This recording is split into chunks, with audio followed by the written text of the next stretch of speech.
Good morning. We're going through Passion Week this week with Jesus as he goes through every day, and he has a lesson for us to learn on every single one of those days. Yesterday we looked at him in the temple as he went in and did some cleansing in the temple work, and on Tuesday he does a number of things. First, he teaches his disciples about faith when he curses the fig tree. He goes into the temple and he's speaking with the Pharisees, and he's teaching them and he's warning them about impending judgment. He also does something called the Olivet Discourse, which is where he teaches people about the end times. And all of these are really, really important lessons, and we should read them and study them from Matthew 21 and Luke 19 and chapter 11 of Mark. And it's really good to sit and to meditate and reflect on what Jesus is saying.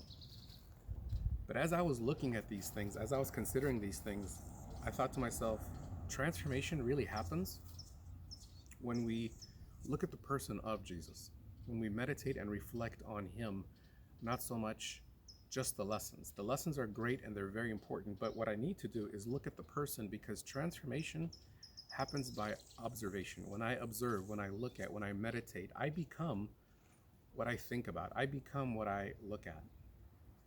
When two people have been married for quite some time, it's said that they begin to look like one another after a while.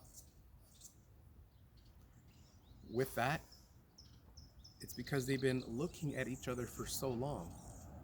They didn't start off looking that way, but as time moved on, they've been looking at each other's faces for so long, they begin to resemble one another.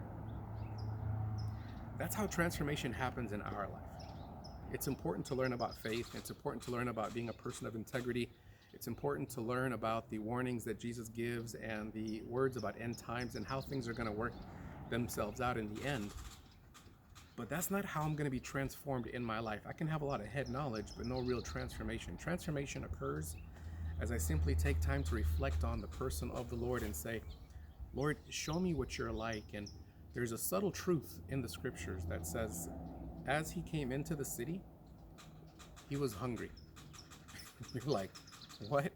The maker of heaven and earth is hungry? Yeah, he was hungry. And we can learn a couple of things by looking at him from the area of his hunger. Number one, in his humanity, he can relate to me. He understands what I feel, and he understands the pain that I go through. The Bible tells us in the book of Isaiah that in all of our afflictions, he is also afflicted. He feels our pain. He feels our sorrow. He understands what we go through. That helps me draw a little closer to him and trust him more, which is a very, very important thing.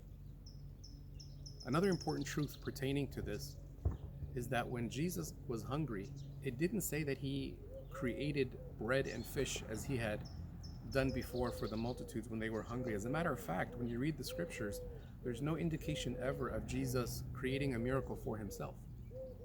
He's in the wilderness for 40 days and 40 nights.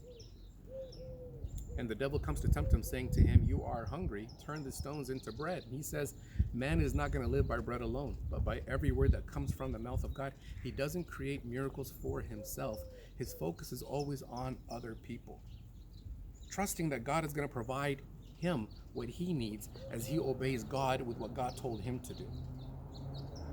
And I learned from that it's okay that if we struggle with some things and even feel the pain of hunger sometimes, and we don't need to be concerned, or we don't need to be angry or frustrated. We just need to trust that God's going to take care of our needs, because Jesus ends up doing some incredible things that day, which took a whole lot of energy because he did a whole lot of preaching and teaching,